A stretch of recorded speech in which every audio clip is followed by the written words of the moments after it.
Добрый день, уважаемые друзья. Мы продолжаем нашу тему о роли и месте гражданского общества. И сегодня наша тема дня – зеленая экономика.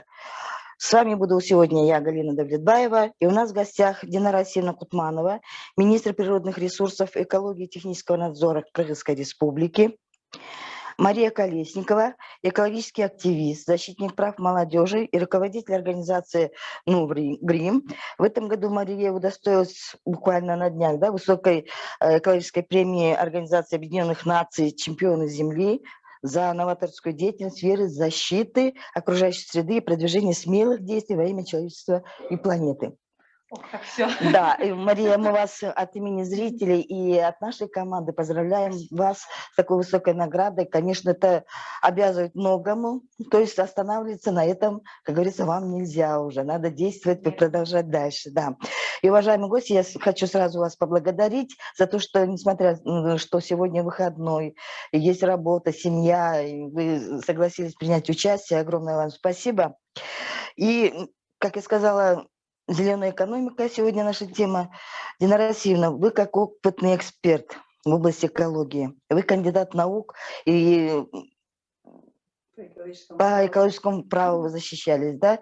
У меня сразу такой вопрос: что такое зеленая экономика? Очень много говорится про зеленую экономику. Действительно, наверное, обыватель думает, а что такое действительно зеленая экономика? Наверное, слышат некоторые коричневая экономика, есть же тоже термин. Поэтому зеленая экономика, если просто объяснять, это экономика, которая это развитие без нанесения ущерба окружающей среде, если коротко, соблюдением вот, во главу которой ставится именно сохранение воспроизводства природных запасов, природных ресурсов страны без нанесения или минимизации ущерба окружающей среде.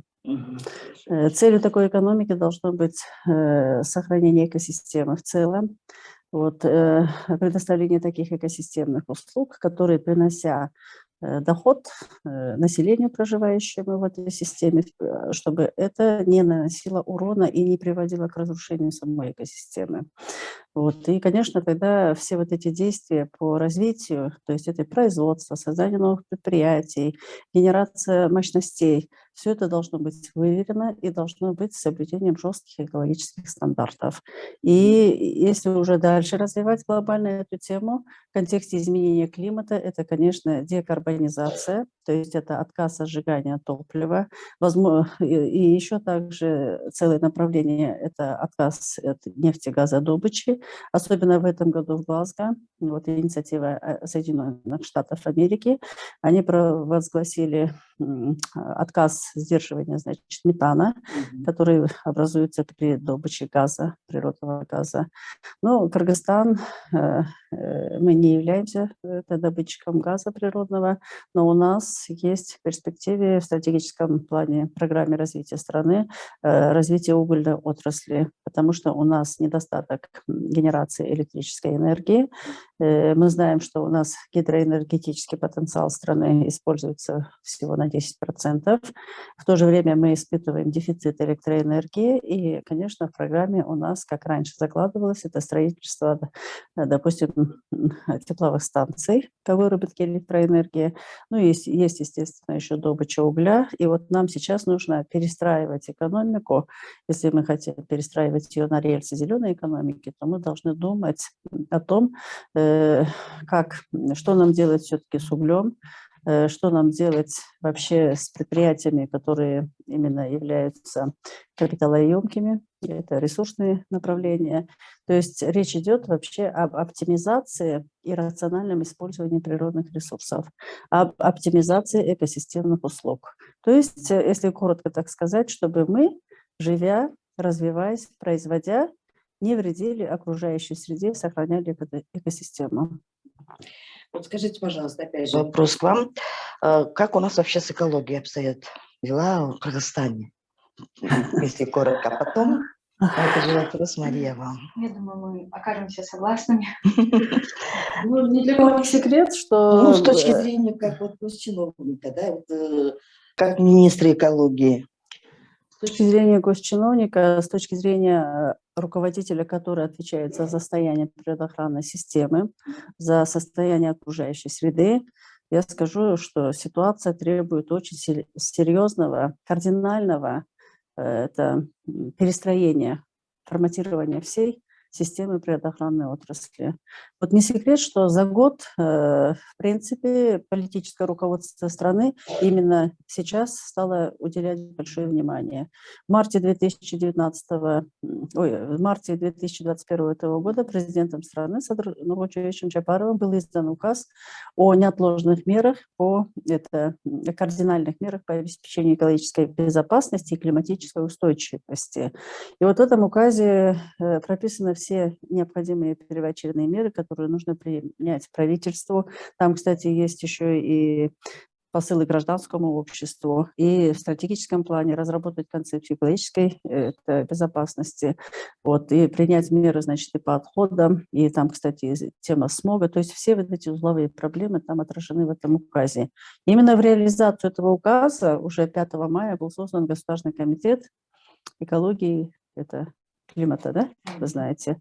Но этот комитет просуществовал недолго, несколько месяцев, и статус еще изменили. На сегодня, 12 октября, создано Министерство природных ресурсов, экологии и технического надзора.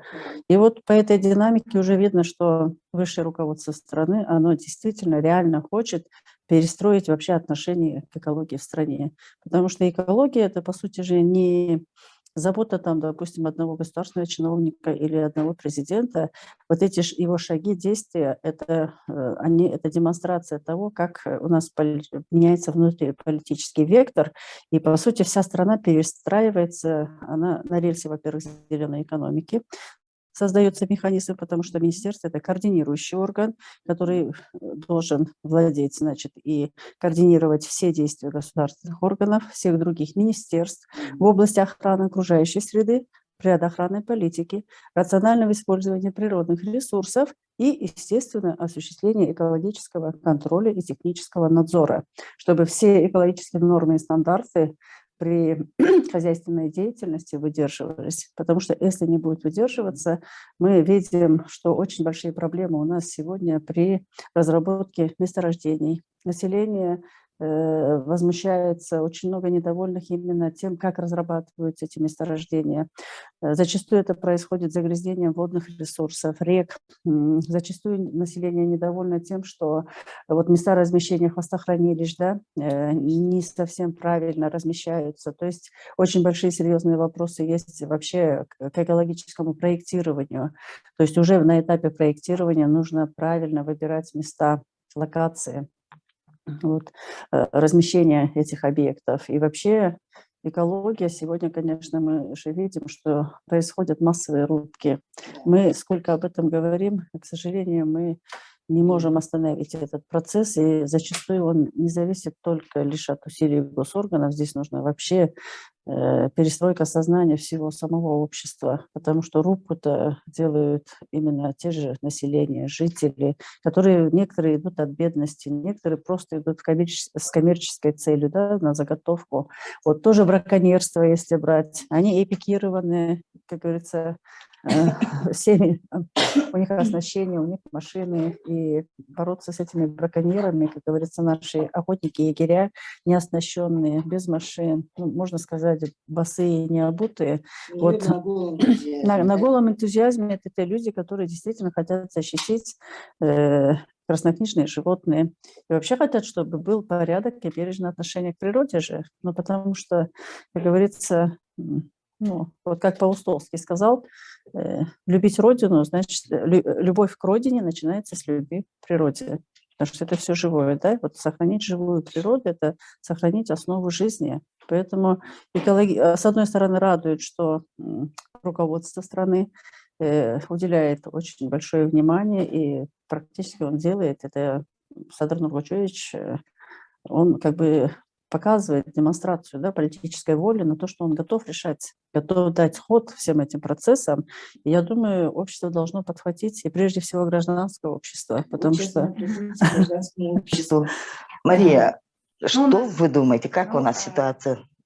Чисто как гражданин. Ваша точка зрения. Что у нас? Ну, с точки зрения гражданина, конечно, мы видим, что экологических проблем очень много. И ну, за годы независимости, да, это вот столько, сколько я живу, да, я могу только с этой точки зрения говорить, что они, конечно, ухудшились.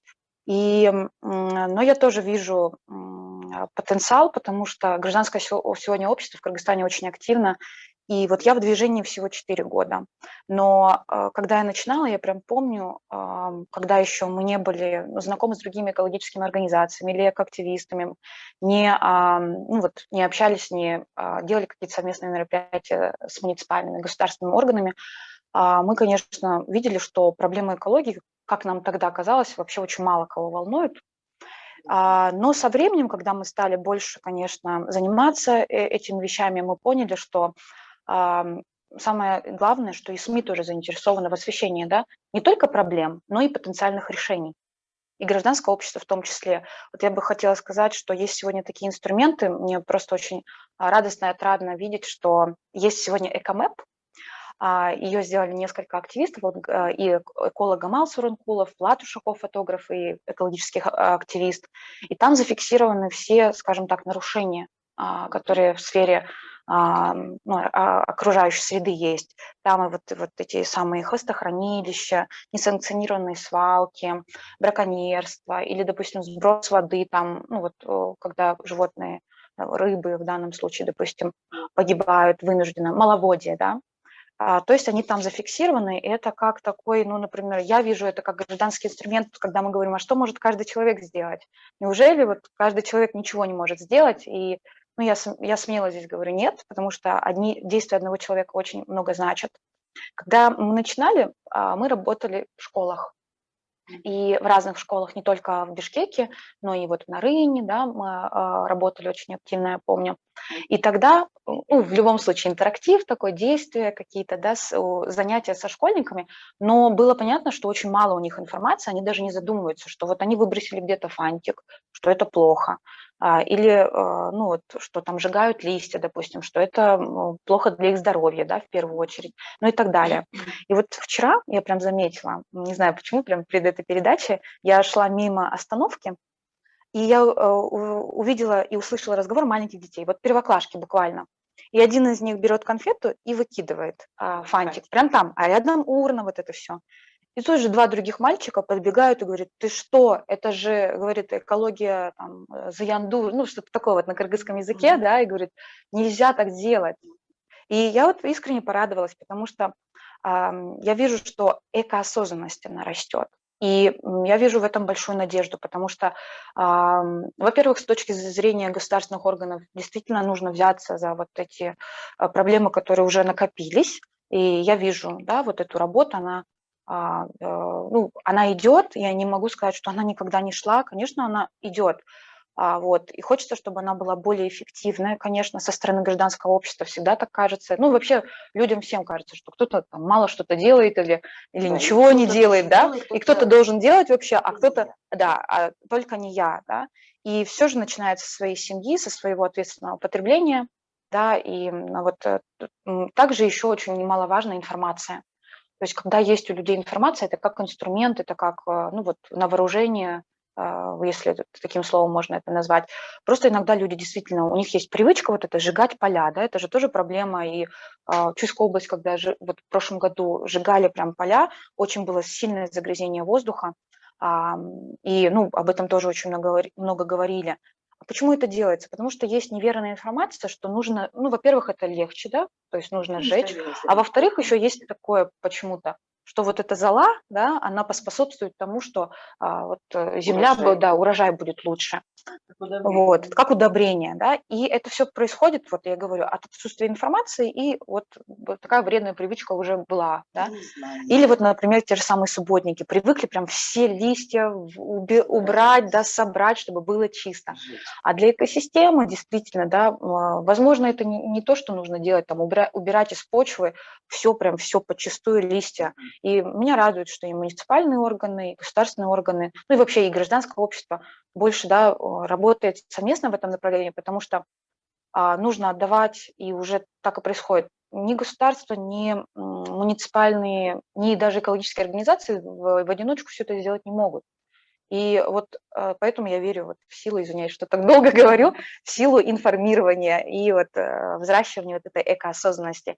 Когда люди знают, почему это важно, они готовы, да, менять То свои есть у нас привычки. хромает информационная Ну, пока, такое, но да, она растет. Я могу сказать, информирование что, да, людей я могу сказать, на что это низком выросло, уровне. да, потому что больше усилий в это направление последние, ну, во всяком случае, последние несколько лет, сколько я замечаю. Это, наверное, не только мое замечание. Да, Недавно вышел материал, анализ Кабар Эйжа. Сколько за годы с 2006 года они проанализировали материалы в сфере экологии, да, или охраны окружающей среды, сколько у нас было. Оказывается, пик приходил на 2014 год, когда в основном мы говорили о национальном сообщении, да, о состоянии окружающей среды в Кыргызстане, когда мы готовились вот к этому мероприятию, которое в Париже было, тогда только вот подписали, ратифицировали Парижское соглашение по климату. Пик был. Довольно часто мы, оказывается, говорим о мусорной свалке и вообще о мусоре в Кыргызстане. И тоже рост наблюдается, допустим, по качеству воздуха, по загрязнению воздуха с 2018 года, ну, когда появились вот эти, собственно говоря, первые датчики гражданского, да, общества. И потом, ну да, мы поставили ее и впервые, да, это пионерами являемся. Сегодня, конечно, тоже радует, что не только мы этим занимаемся. Я узнала о том, что у нас здесь я бы даже сказала, важно не то, чтобы мир узнал, да, об этом, а что люди восприняли эту информацию, во-первых, люди восприняли эту информацию как, ну, то, что, как акт к действию. Что можно сделать? Пока это комплексная проблема, ее решать. У нас есть правительственный план по улучшению экологической ситуации 2018 года. К сожалению, он тоже, конечно, очень, ну, буду своими словами говорить, не исполняется в той мере, в которой мог бы исполняться, да, возможно, потому что план хороший. В прошлом году вот мы как раз собирались, мы его дорабатывали, Динара Сина тоже была вот очень, да, вовлечена в эти процессы. Не исполняется, контроля нет надлежащего, потому что, возможно, сменяемость власти, и отсутствие институциональной памяти, да, но, ну, хочется, ну, да, я думаю, что Динара Сина, сейчас вот в ваших руках очень многое, да, и поэтому, наверное, выражу тоже надежду как представителя не только гражданского, скажем так, сектора, да, неправительственных организаций, ну, как и горожанина, как гражданина Кыргызской республики, потому что мне очень понравились ваши слова, я тоже в это верю, что вот любовь к родине начинается с любви к природе, и я бы даже сказала больше, вот этот сам патриотизм, он в первую очередь, мне кажется, либо уже вот он есть, да, и он начинается у нас действительно к любви с природы, к природе, вернее, да, и вот здесь нужно только усиливать потенциал и сотрудничество для того, чтобы улучшать ситуацию. Как вы думаете, что нужно делать, чтобы этот документ заработал? Уже 3 года, кажется, прошло. Ну, я хочу, пользуясь случаем, еще раз поздравить за столь высокое признание, коль у нас в диалоге мы сейчас. Второе, конечно, это не мои слова, что любовь. Что я привела. Вот, я шучу. Ну, на самом деле, вот этот план по улучшению экологической ситуации в городе Бишкек, Алматинском и Сокуловском районах, он нельзя говорить, что там институциональная память реорганизации. Даже если бы не было реорганизации, на самом деле, это комплексный план, он, конечно, не одного дня. Там, во-первых, он содержит организационно-практические меры, которые требуют, это для реализации определенное время. Я поясню. Например, говорим о транспорте. Да, транспорт загрязняет. 70% транспорта у нас изношено. Одна беда, да? Понятно, что изношенный транспорт будет больше выхлопов.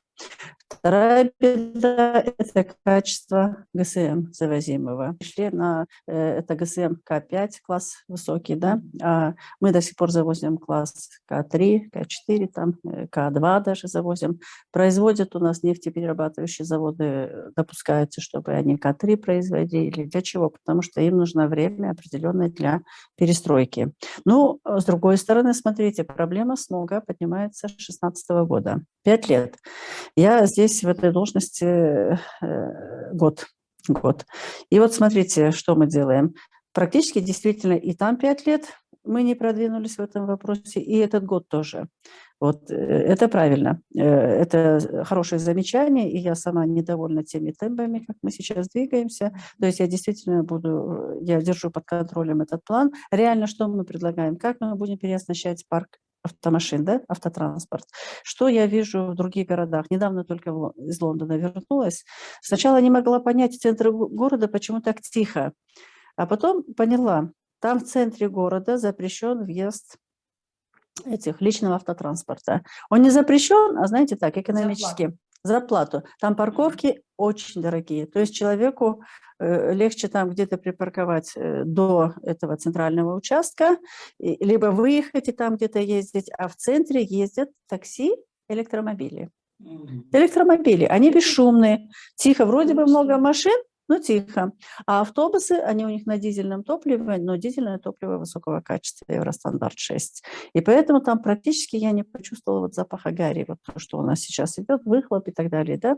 Поэтому сейчас, конечно, мы с мэрией прорабатываем этот вопрос, как нам перестроить так, чтобы тоже вот центральную зону Бишкека, или мы делаем то же самое, экономический рычаг, потому что никакими запретами ты не остановишь. Если мы делаем тоже такие парковки, но мы должны дать альтернативу. То есть мы должны развивать общественный транспорт. Его должно быть достаточно. Вот во всех других городах, в Москве, в Киеве, в Минске, вот в Лондоне, то, что вижу, общественный транспорт ходит прямо поминутно. Если написано, что он в 10 часов 12 минут и интервал 8 минут, он и приходит через интервал 8 минут, и поэтому гражданам удобно этим общественным транспортом пользоваться. То есть мы должны предоставить пакет услуг, когда гражданину выгоднее пользоваться общественным транспортом, нежели личным. И выгодно с какой точки зрения? С точки зрения экономии средств, потому что это дорого, платные стоянки. И с другой стороны, он тоже оптимизирует свое время, он не будет стоять по полчаса ждать этот транспорт. Если там написан интервал 10 минут, 15, он будет свое рассчитывать время, и он всегда попадет туда, в нужную точку, когда он рассчитает. Пока мы этот пакет услуг не предоставим горожанам, говорить о каком-то серьезном там перестройке, модернизации вот этого общественного, вообще транспорта, транспортные загрязнения, это организационно-практическая мера, на которую должна пойти мэрия. Вот мы с ними сейчас работаем в этом аспекте, как мы это можем внедрить. Здесь нужна политическая воля мэра и депутатов. Это же можно, да, поставить там срок, давайте в течение полгода мы действительно перестроим, запретим вот этот въезд, но мы альтернативно должны общественный транспорт дать, на чем ездить людям. Плюс, что там еще в Лондоне, допустим, и в Китае, кстати, в Пекине, велодорожки. Все проезды, дороги в Лондоне не такие широкие. Мы вот жалуемся, что вот у нас дороги узкие, не могут проехать. А там еще уже дороги. И смотрите, в связи с пандемией я вот увидела такие вот у них линии, разлиновки. Говорю, это что такое? А говорит, в пандемию вообще, говорит, ужесточили. Сейчас, говорит, здесь только ходит общественный транспорт, и только вот эти электромобили. И расширили вот эти вот велодорожки. У них велодорожки и вот эти самокаты. Люди ездят на самокатах и на велосипедах, и велосипедные стоянки. Их очень много. Можешь поехать, остановить и другое. Ты пользуешься этим велосипедом. Понимаете, это не твой личный велосипед. Да, общественный. То есть общественный велосипед. Да, и общественный. То есть смотрите, а для этого что опять нужно? Нам нужны вливания, да? Нужны капитальные вложения в общественный транспорт, велодорожки, реконструкцию вот этих дорог и самокаты. А велодорожки, самокаты – это опять же здоровье, да? Движение. Сейчас у нас население от чего вот понижается иммунитет, болеет, потому что еще гиподинамия. У людей, у госчиновников, у других офисных мало движения, мало подвижный. Поэтому это как бы стимулирует это к тому, чтобы люди больше двигались, это идет оздоровление, плюс уменьшение выбросов. То есть мы получаем целый пакет благоприятных условий, да? Вот в этом плане то, что мы должны делать. Второе. Мы очень много говорим о том, что в проблеме смога это главный фактор – это сжигание топлива. И сжигание топлива не столько даже говорят от ТЭЦ, сколько вот от частных домохозяйств, да?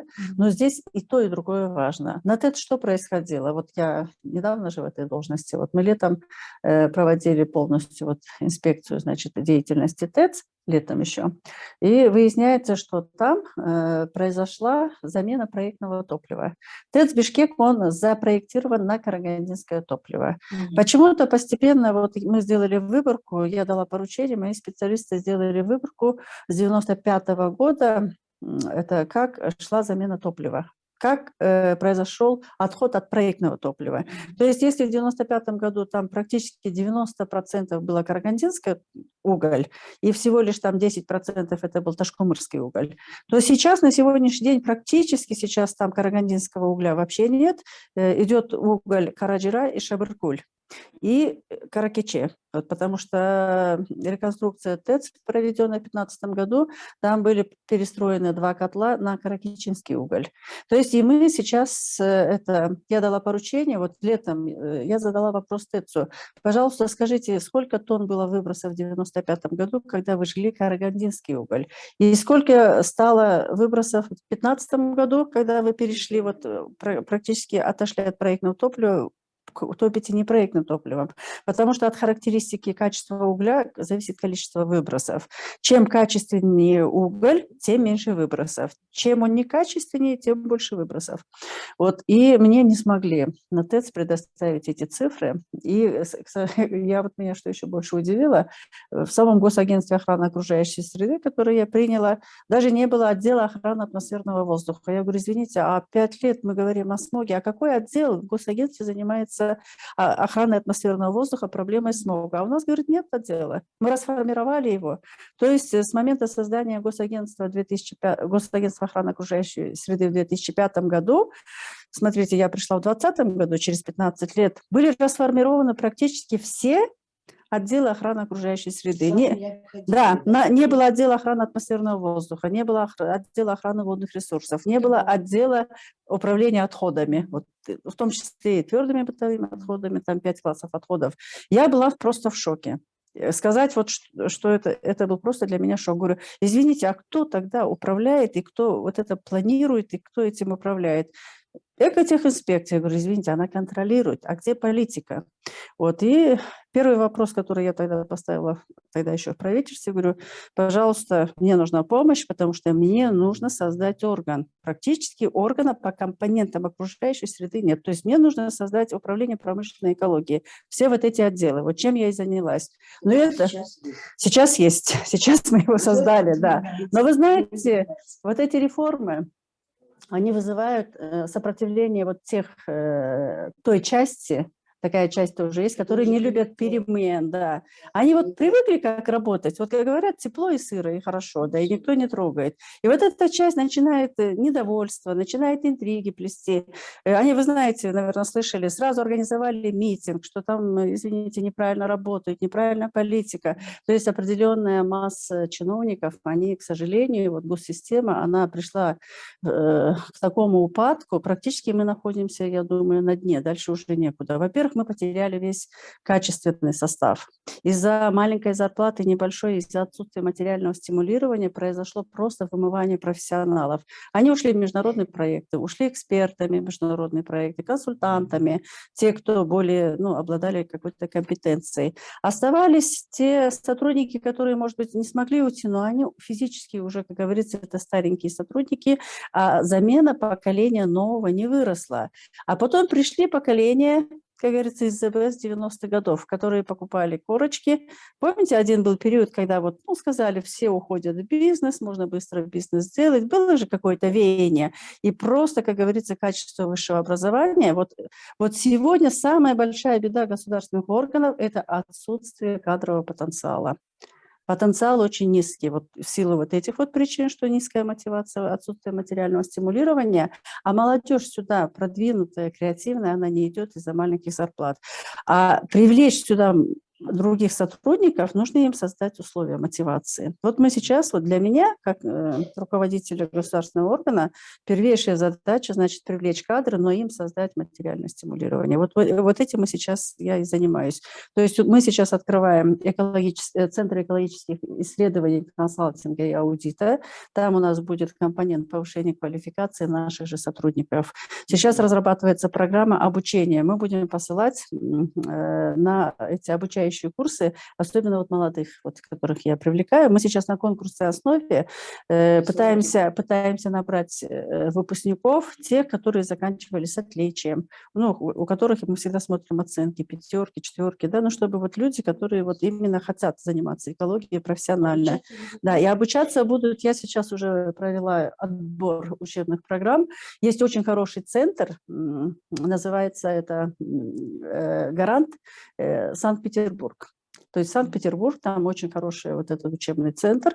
У них есть филиал еще в Москве, и у них очень много, знаете, вот курсов. Есть двухдневные курсы, 5-дневные, есть вообще 21 день, в зависимости от того, какой пакет. Там есть, например, курс начинающего эколога, есть курс там эколог предприятия, есть курс, например, это разработка предельно допустимых выбросов, вот, и там автоматизированная программа, да, то есть у нас сейчас в республике, вот смотрите, самое смешное, государственный орган охраны окружающей среды не имеет аппаратных программных продуктов для проведения рассеивания выбросов загрязняющих веществ. А вот эта программа, она позволяет считать карты рассеивания и это оценивать, насколько предельно допустимый выброс. Например, вот труба ТЭЦ выкидывает, ну, грубо говоря, допустим, какое-то количество выбросов, а они радиально рассеиваются, и мы должны вот эти зоны ПДК определить. Программного обеспечения у государственного органа нет. Сейчас я работаю над тем, чтобы приобрести необходимые программные продукты, программное обеспечение и обучить сотрудников, которые будут с этим программным обеспечением, чтобы посчитать действительно, какие должны быть предельно допустимые нормативы выбросов для каждого источника.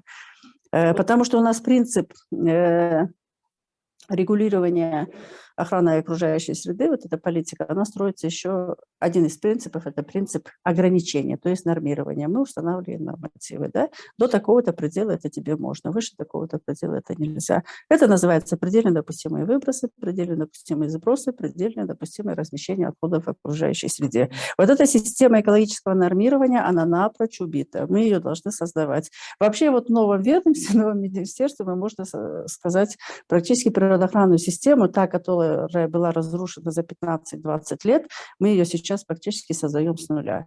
Потому что в 1989 году тогда был создан Государственный комитет по охране природы. И вот эти все отделы там были. В первом государственном комитете, он так назывался, Комитет по охране природы Республики Кыргызстан, потому что тогда еще Кыргызстан, помните, первое название было. И там вот эти все отделы были. Более того, там был экологический научно-информационный вычислительный центр, в котором работало более 40 кандидатов и докторов наук по разным направлениям. Там были водники, там были земельщики, понимаете? В этот состав комитета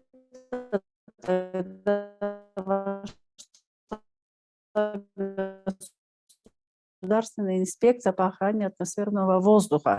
Станислав Вечер.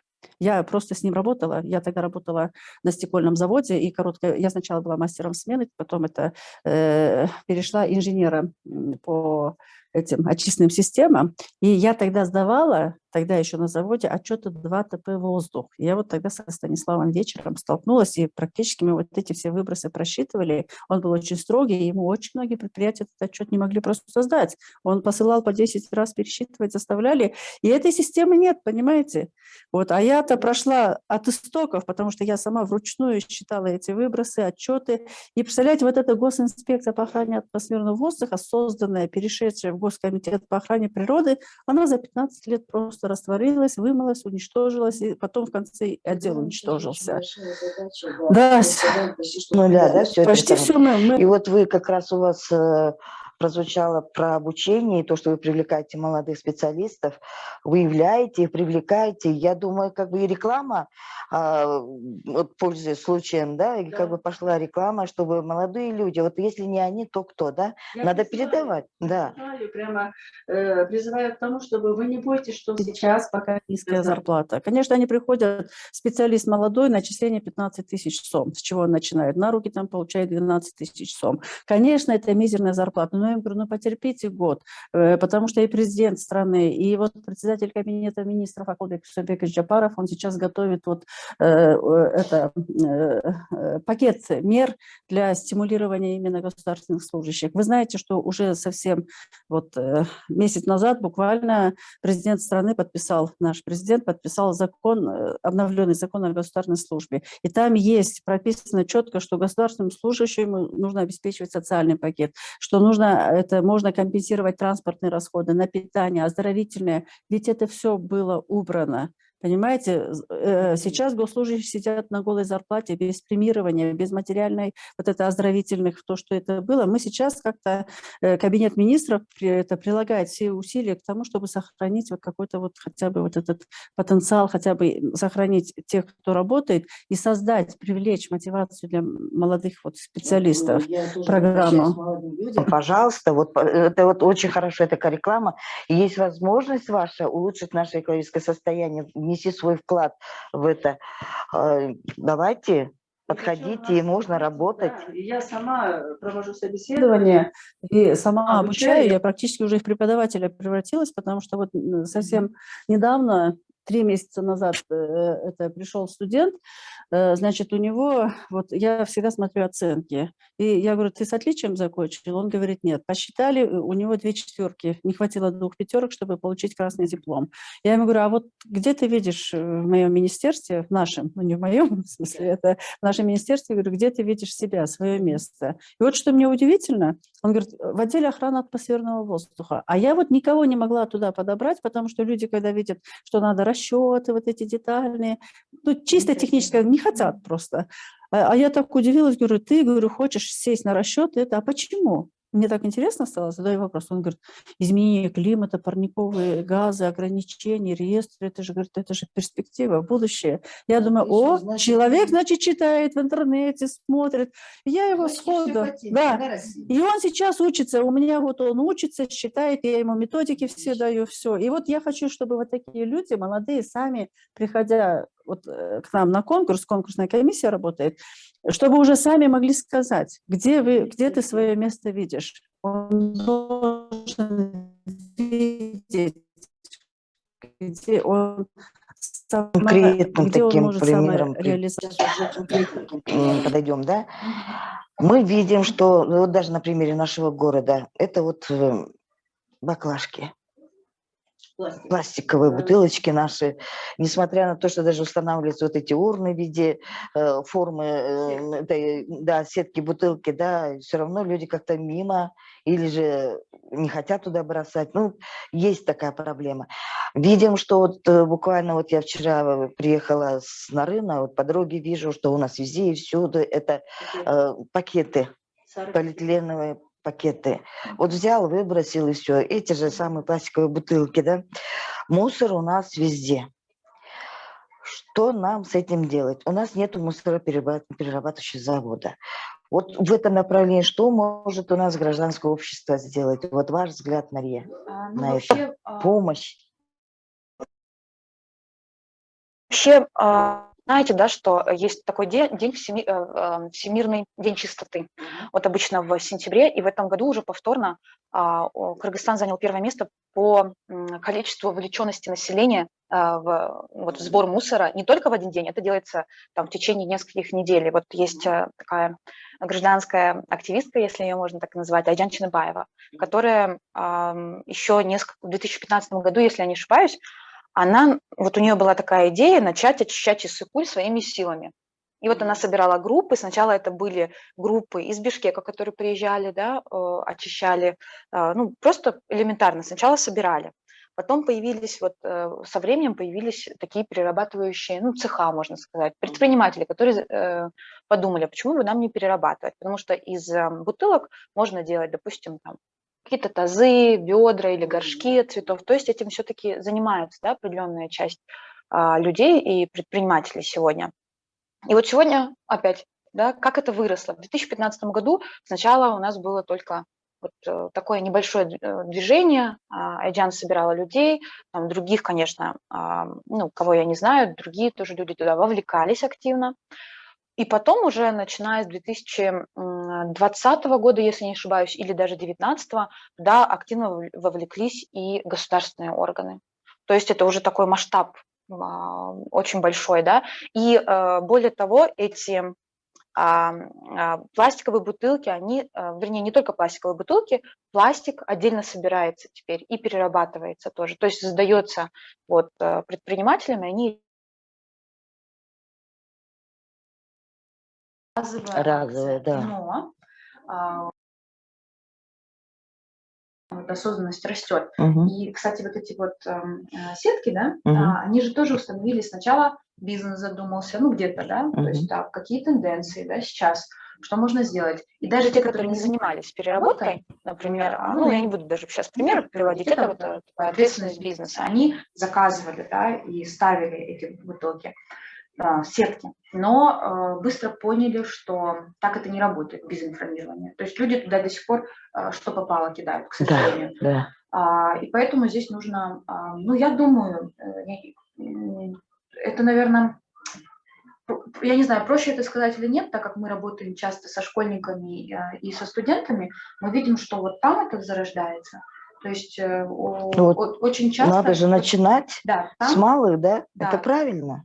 Потому что тогда уже даже у ребенка не возникает вопроса. Он вырастает, да, и растет с этой привычкой. И этого действительно много. И потом он еще же приходит. У нас были такие интересные случаи. Может, они покажутся какими-то маленькими примерами, но это прям меня всегда радует. Один раз работали с новостройкой вот здесь в Бишкеке. И наших тренеров прям ждали. Приезжаем мы, значит, туда однажды, дали домашнее задание, и одна девочка, это был 5 класс, она говорит, очень грустно. Я хотела принести, мы установили там вот эту сетку, да, Мгм. она говорит, вот вы нас обучали, я папе с мамой говорила, там, что пластик это там плохо, там, ну, такими простыми словами, там. И я хотела сегодня собрать сюда специально к нашему занятию, принести бутылки, а они, когда увидели это, наругали меня, потому что они сказали, ты что, а чем мы будем топить? Мы это тоже же, ну, не только этим, конечно, топят. Говорит, это в печь пойдет. Ты что это тут у нас топливо из дома уносишь?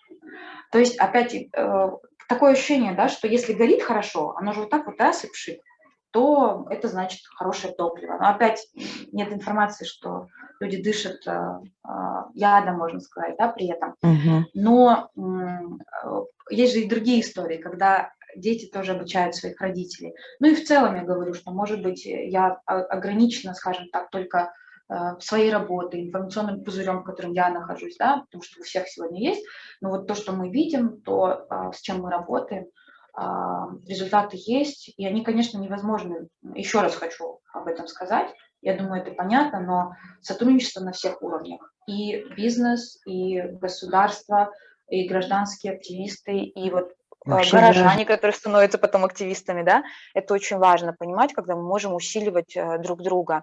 Даже с точки зрения информирования, я просто, вот, извиняюсь, хочу добавить, чуть-чуть вернуться вот в ту тему, да, казалось бы, нам говорят, ну, нам что спасет там Бишкек от смога и другие города? Ведь уже мы видим, что проблема смога это не только в столице.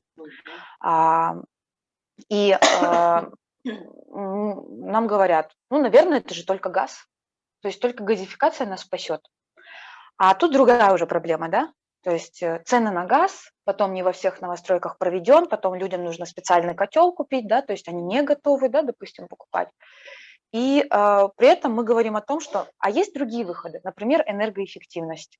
Почему бы свои усилия, опять информирование, опять показать успешные примеры утепленных домов, энергоэффективности бизнеса.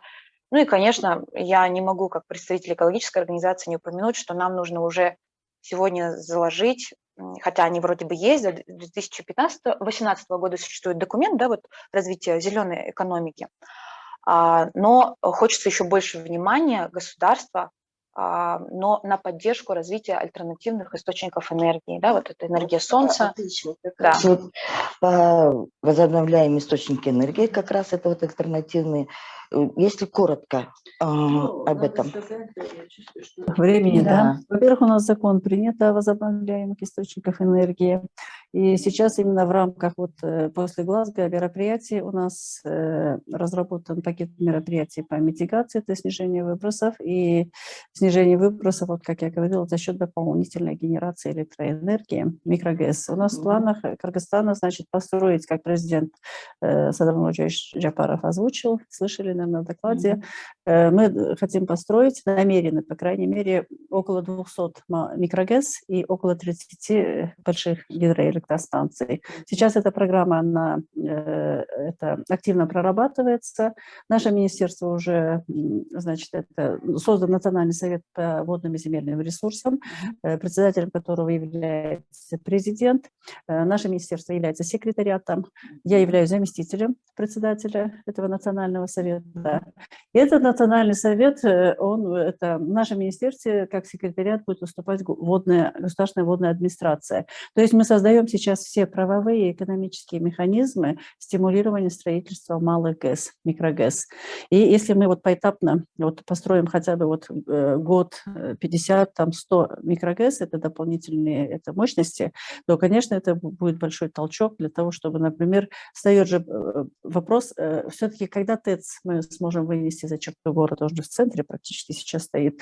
Да, мы не можем полностью, как говорится, газификация для нас это тоже не выход. Поэтому, значит, это будут солнечные панели, потому что мы сейчас разрабатываем программу перехода, значит, вообще сейчас мы рассчитываем проект это возможного, это полностью перехода на солнечные панели всех этих частных домов, новостроек вокруг Бишкека.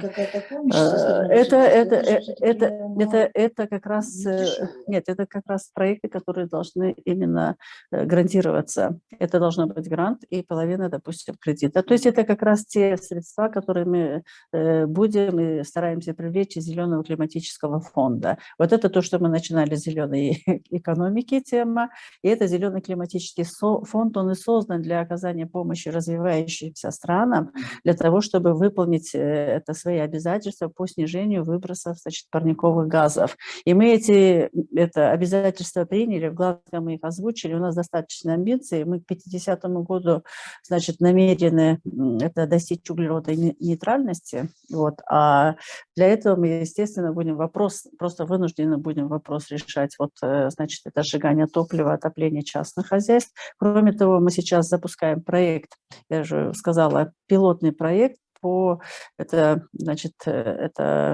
солнечные панели 2 школ. Это сейчас это 2 школы дополнительно, это отопление, чтобы за счет школ была электроэнергия. Мы хотим просчитать, сколько это будет стоить, себестоимость квадратного метра строительства этого перевода. Потом, возможно ли тогда масштабировать перевод на все эти школы. Сколько у нас более 2000 школ, и мы тогда будем считать уже экономику, сколько это будет стоить, сколько нам это будет, сколько нужно будет грантовая составляющая, какие технологии.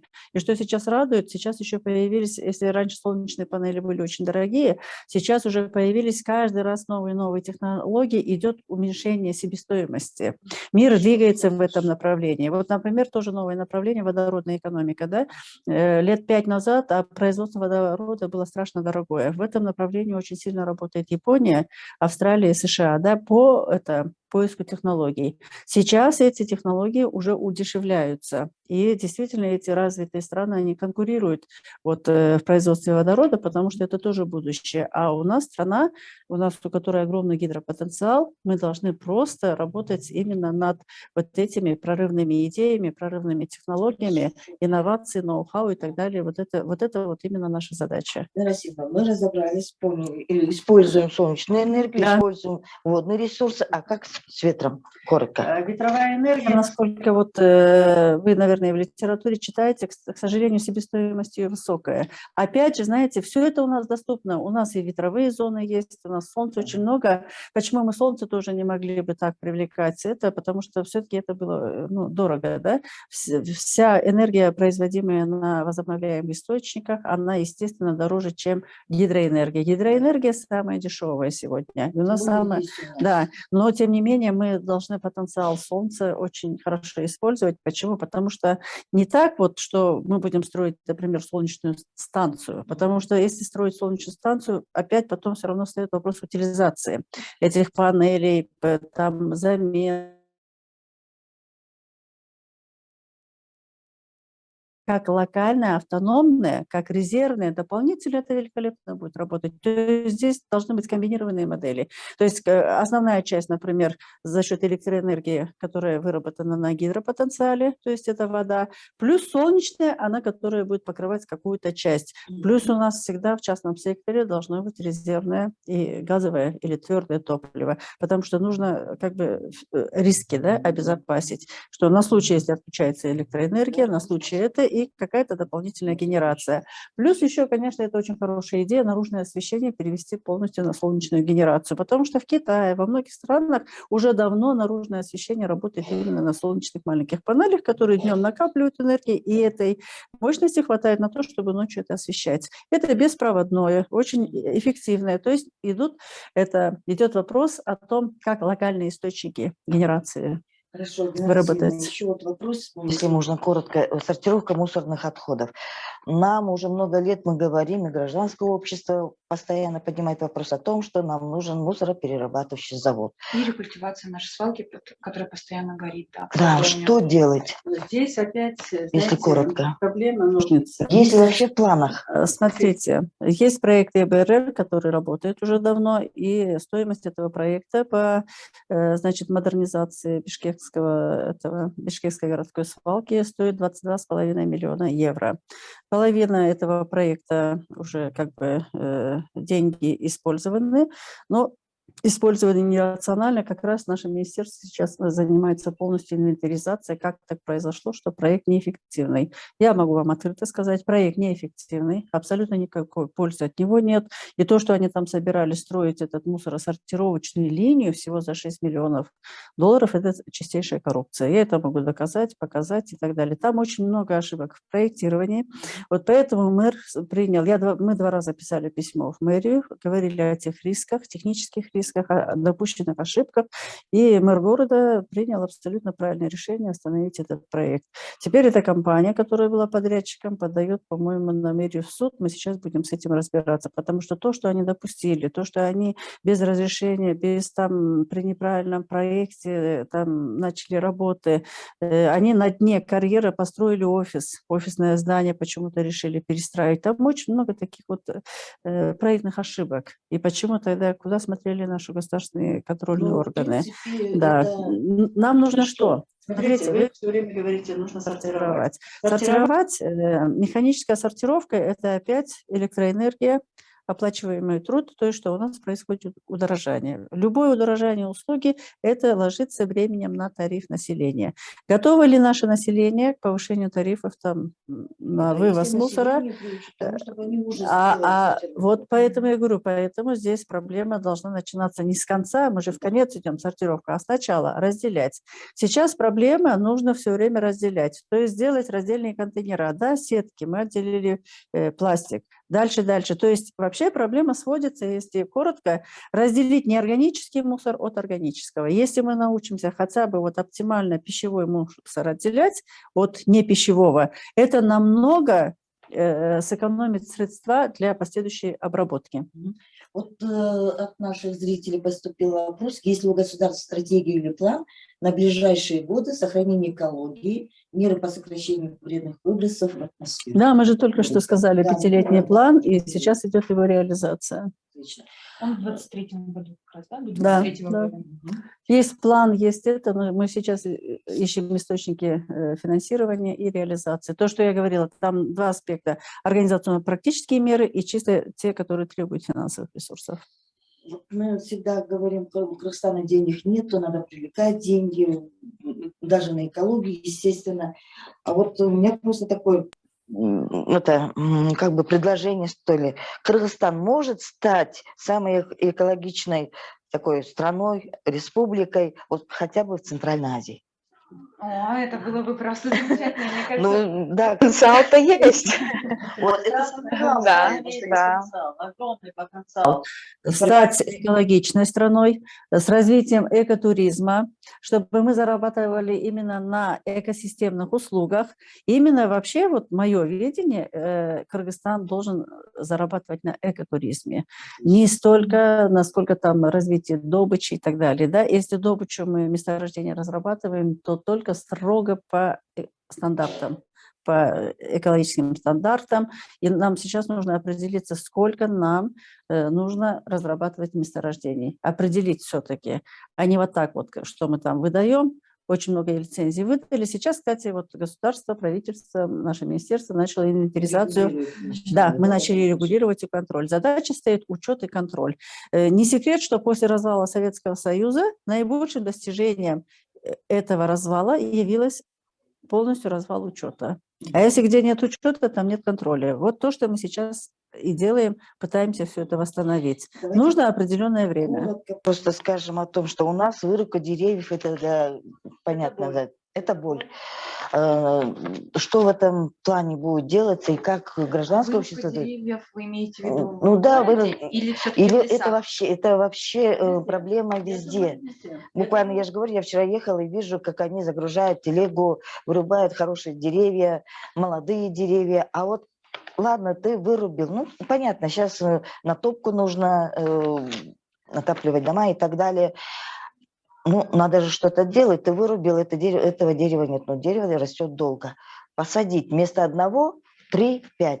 А можно я вот Мгм. перед тем, как Динара сильно... Да, Да, скажет. такое Хочу сказать, что вот гражданское общество совместно с депутатами еще 2 года назад инициировали закон об охране зеленых насаждений в Кыргызстане. Ну, я думаю, кейсы были, да, почему возникла такая возможность, потому что аллею аэропорта, вы помните, да, вырубили тогда. И оказалось, что нет документа, регулирующего вот между, это же оказалось между городом и селом, то есть дорога. И оказалось, что вот есть внутренние какие-то, да, на уровне муниципалитета регулирующие документы, разрешительные документы и так далее. И вот, ну, мой тоже посыл, Динара Асиевна, вот, посодействовать тому, чтобы этот закон приняли, потому что в том виде, в этом виде, в котором он существует, либо с какими-то поправками, но на мой взгляд, Надо это принимать, да? необходимость, да, потому что не только в городах это проблема, это правильно, но и в других населенных пунктах. Это что касается населенных пунктов, конечно. А вот про то, что вы говорите, вырубка в лесах, и вот это браконьерство, если его так можно назвать, это тоже отдельная проблема, конечно. Сейчас идет во всех государственных органах инвентаризация нормативно-правовых актов. И наше министерство тоже, значит, у нас список есть 20 законопроектов, которые нужно привести в соответствие, доработать, внести изменения. И, конечно, там по охране растительного мира тоже есть. Поэтому эта работа, ну, она ведется, и я думаю, она не будет затягиваться, потому что достаточно жесткие сроки поставлены. Вот вы, как сами видите, в принципе, реформы идут. Вот даже то, что реформирование, по крайней мере, на примере экологии, это наиболее явная демонстрация. Да? То, что мы стараемся наладить учет, привести нормативную базу в соответствие, создать механизмы контроля. Это одно. Другое дело, конечно, нам параллельно двигаться надо в том направлении, что все время, мы, опять же, будет это вопрос мусора, вырубки, мы возвращаемся к одной большой проблеме, это утеря экологического сознания. Экологическое сознание, оно это не только, допустим, вот то, что мы говорим, там, мусор, не вреди и так далее, это прежде всего и культура. В советское время, я не знаю, вот я сама в детстве приезжали мы в Бишкек, ну просто, ну было как-то вот, я не могу представить, чтобы человек шел и просто взял вот мусор, там, обертку выкинул. Все порицали, все так, это было стыдно, говорили, ну как это так, да? То есть посмотрите, что у нас упала культура общая. Вот культура вообще вот поведения, культура даже вот посмотрите высказываний. Facebook настолько сейчас вот развращен стал, я так грубо скажу. Пишут, что попало, как попало, правду, неправду и так далее. Вот я думаю, когда вот нравственное вот это раскрепощение, оно имеет как бы свое, это потому что у человека должен быть всегда какой-то нравственный критерий, тормоз, что все-таки бросать мусор – это бескультурно прежде всего. Если ты хочешь быть культурным человеком, ты должен как-то себя как-то регулировать, правильно же? Где ты сидишь, должно быть чисто, где ты идешь, должно быть это. Вот. Именно в образовании, это в садике. Вот, Семья. семья. Почему мы все время перекладываем это На школу. правильно, на школу? А что в семье? От родителей очень много зависит. То есть я думаю, сам институт семьи и сама культура, она же ведь возрождается в семье. Ребенок вот идет с пеленок там первыми шагами, и это уже должно, это да. Берут с кого? С родителей. Поэтому я говорю, мы вот, наверное, должны все-таки заняться всеобщим воспитанием, да, и поднятием общей культуры и сознания. То есть мне все время хочется говорить, что экология – это ведь не только, допустим, экология – это технические меры, там, законодательные, регулирующие, карательные, ограничительные. Экология – это прежде всего это экология души, экология сознания. Экология души. Потому что экология души – это вот свой дом, это душа в этом доме, душа должна, извините, благоприятно себя чувствовать, комфортно, здорово, чтобы у тебя было и здоровье, и качество. Ну, как вот эти атрибуты, которые мы раньше говорили, чистый воздух, вода, солнце, это все. И вот тогда, наверное, будет и развитие, потому что тогда и будет, как говорится, тогда и люди будут стремиться как к системным услугам, к живой природе. Красоты природы нельзя там уничтожать, родники наши надо защищать, а еще озера наши, Иссык-Куль бедный, посмотрите, сколько рыболовных сетей мы там километрами уже вытаскиваем. И вот то, что Айджан Чинабаева делает, это очень хорошее дело. Но, извините, вот неделя чистоты, это все, я вообще думаю, что вот это, с одной стороны, если философски на этот день посмотреть, извините, мы целый год ссорим это и делаем это. А вообще в идеале этого дня чистоты не должно быть. Весь год, вся наша жизнь, она должна быть. Это каждодневная забота, понимаете? По идее, лейтмотив должен быть такой. И поэтому вот то, что на Иссык-Куле происходит, действительно все дно завалено рыболовными сетями, баклажками и так далее, и так далее. Просто люди должны понять, что действительно, наверное, люди понимают только тогда, когда нависает реальная угроза. Сейчас нависла реальная угроза, да, потепление. Мстить она. Вот прекрасный фильм, мне нравится, «Аватар». Чем оборачивается отношение вот такое к природе? Она ведь терпит, но потом она действительно отзывается и отвечает. И посмотрите, во всем мире катаклизмы увеличиваются, наводнения, цунами и так далее. И у нас то же самое происходит. В этом году была какая жесточайшая засуха, да, потери. Вот это наше варварское, бездумное отношение, оно не проходит бесследно, оно будет нам возвращаться. Вот этого не прозвучала реплика. Отношение к природе и вообще к зеленым насаждениям, да, у меня просто буквально маленький пример. У меня дети живут за границей, и в прошлом году, это был январь-февраль, я увидела подснежник. Подснежник. Я вживую первый раз в жизни, вот за столько, да, за свою жизнь увидела подснежник. Они цветут. Я когда увидела, у меня прям такое это было, подснежник, и сразу же вот мультфильм 12 месяцев, помните мультфильм? Я прям такой, с таким этим, я сорвала один цветок.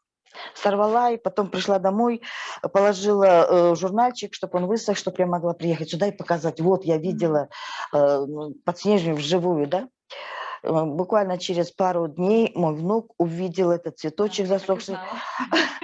Прибежал он к маме и говорит: мама, вы знаете, это выражение лица надо было видеть. Мама, что это такое? Бабушка сорвала цветок, это же экология, это же цветок. Если каждый будет рвать, то что останется? Нельзя так, то оно же исчезнет с лица земли. Ребенку 5 лет. Вот видите, Ребенку 5 лет. Вы знаете, какой я урок получила на всю жизнь вот от одного вот такого вот примера, да? Я теперь в жизни не то, что цветок, я теперь листок я не вырву, как говорится. И вот то, что у нас прозвучало, да, то, что мы должны воспитывать с самого рождения, и примером должно быть мы сами, родители. Это, наверное, о многом говорит. Надо информационную работу проводить, понятно, со всеми, уже со старыми, и молодыми. Родителей. И воспитывать в первую очередь. У нас, коллеги, уважаемые гости, буквально несколько минут осталось, вот по полминуты. Что бы вы хотели сказать нашим зрителям, обратиться, может быть, есть, наверное, да, что? Я с удовольствием обращусь ко всем гражданам, ко всему населению Казахстана. Защита природы – это дело не только госорганов, это дело каждого гражданина. Наше министерство открыто к сотрудничеству. Я сегодня сказала о проблемах, которые стоят перед министерством. Я открыто говорю о тех трудностях. Нам нелегко при такой мизерной зарплате, при вот этих механизмах, но мы стараемся. И действительно, если есть молодые выпускники, молодые специалисты, которые хотят посвятить себя экологии. Наши двери открыты, у нас работает конкурсная комиссия. Пожалуйста, приходите, сдавайте документы, проходите комиссию, собеседование. Я лично сама провожу потом уже собеседование тоже, потому что мне интересно, что вас интересует в этой отрасли, где бы вы себя хотели видеть, защищать воздух, водные ресурсы, отходы там, или что вам интересно. Климат еще у нас очень большая тема. Поэтому нам сегодня нужны кадры. Кадры компетентные, и, поверьте, перспектива роста у вас будет. Мы будем создавать для этого условия. Спасибо. Ну, а я, наверное, так тоже скажу. Очень поддерживаю слова. Нужны профессионалы в государственных, муниципальных службах, гражданского общества. Мы, со своей стороны, тоже готовы делать все, что идти на сотрудничество, помогать в образовательных, да, программах. И, ну, отрадно, что вот есть вообще различные инструменты и механизмы взаимной работы, и мы видим тоже результаты. А, наверное, больше просто хочется сказать, что, ну вот почему я в этой сфере, почему я прям вот так экоактивистка, это правда, да, я, наверное, больше здесь вот не как профессионал, да, как Динара Расимовна в сфере охраны окружающей среды, я больше, ну вот по зову души, и поэтому что меня всегда, что мной движет, это элементарно, что чуть-чуть просто задуматься более того, что мы видим сейчас, какое у нас будущее.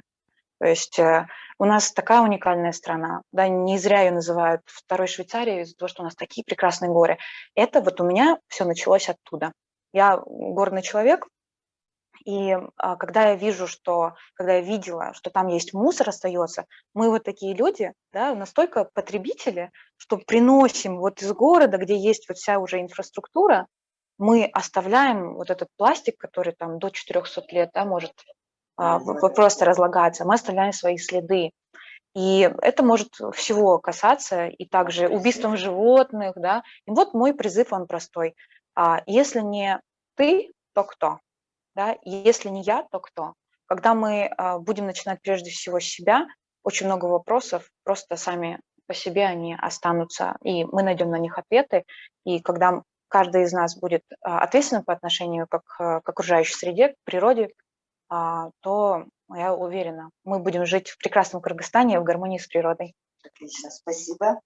Уважаемые зрители, у нас уже передача заканчивается, время подходит. Я еще раз хочу напомнить, тема наша была посвящена зеленой экономике, экологии в Кыргызстане. И в гостях у нас были Динара Расимовна Кутманова, министр природных ресурсов, экологии и технического надзора Кыргызской Республики, и Мария Колесникова, экологический активист, молодежный защитник прав молодежи. Я также, да, и обладатель буквально недавно, да, вам была вручена награда, это высокая экологическая премия Организации Объединенных Наций «Чемпионы Земли» за новаторскую деятельность, еще раз хочу повторить, в сфере защиты окружающей среды и продвижения смелых действий во имя человечества и планеты. Уважаемые гости, я хочу еще раз вас поблагодарить за то, что вы смогли принять участие, выделили на это время. Я желаю вам самого всего хорошего. Очень большие перед вами, Динара Расимовна, стоят большие задачи, чтобы министерство заработало, и она соответствует той, своим имени, да, так скажем, Министерство экологии. И чтобы у нас экология была чистая, это ваше министерство прилагает большие усилия. Ну а гражданское общество, мы всегда поддержим вас. Спасибо. Да, и, уважаемые друзья, с вами была я, Галина Давлетбаева, и до следующей встречи. Всего хорошего.